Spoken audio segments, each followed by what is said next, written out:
उसके किसी एक प्रतिष्ठित व्यक्ति को अगर गलियाने का मौका मिलता है तो ब्लॉगर उसको छोड़ना नहीं चाहते हैं। तो बहुत से लोग ऐसा कह भी सकते हैं।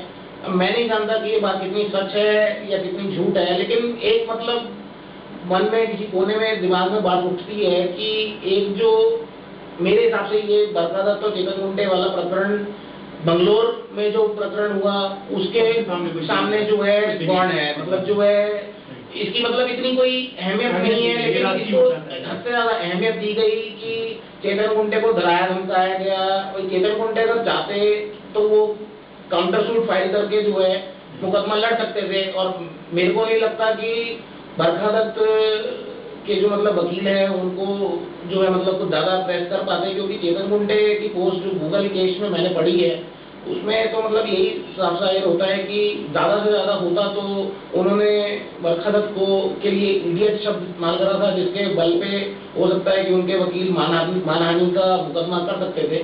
लेकिन अदरवाइज जहाँ तक उनकी रिपोर्टिंग की बात है तो चेतन गुंटे ने जो कोट्स दिए थे अपने पोस्ट में वो विकिपीडिया से लिए हुए थे, जो कि उनके अपने नहीं थे।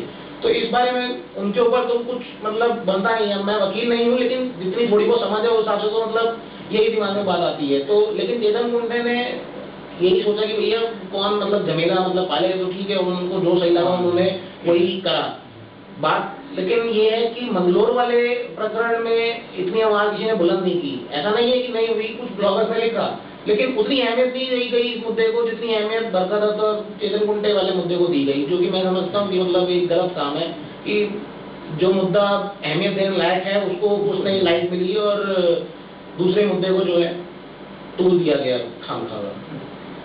वापस अपन अब हिंदी ब्लॉगिंग की ओर लौटते हैं। हिंदी ब्लॉगिंग में कोई व्यावसायिक संभावना आप देखते हैं?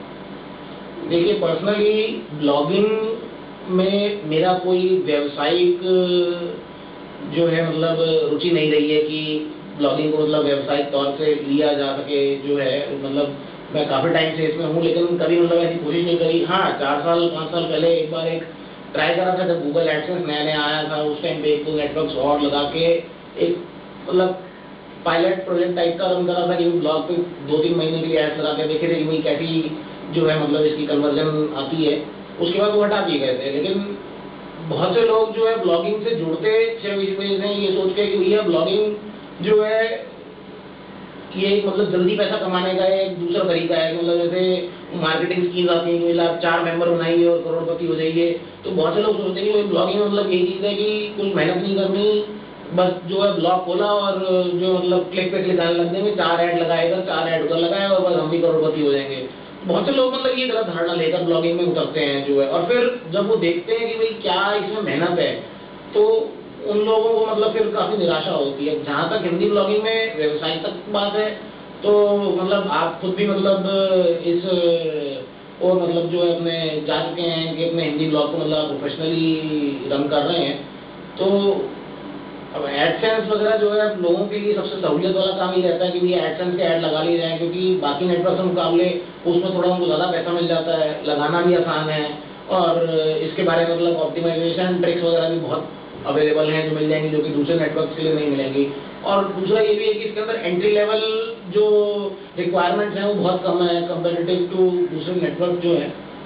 लेकिन अब मतलब जैसा कि है कि गूगल ने हिंदी वेबसाइट्स पे जो है मतलब एडसेंस बंद कर दी है। कुछ साइट्स में मतलब आप नजर आते हैं, कुछ नजर नहीं आते हैं।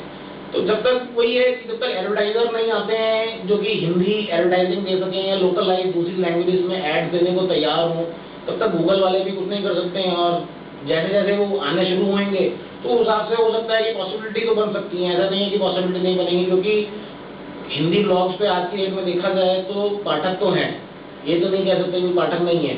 अब पाठक हैं तो विज्ञापनों से कमाई भी होगी, कब होगी ये देखने वाली बात है। अब अंतिम क्वेश्चन आपसे पूछते हैं कि आप हिंदी ब्लॉगिंग की दशा दिशा आने वाले समय में कैसे देखते हैं, क्या देखते हैं? हिंदी ब्लॉगिंग तो मतलब जैसे अगर पिछले 2 साल के वक्त में देखा जाए तो ब्लॉग्स काफी तेजी से बढ़े हैं।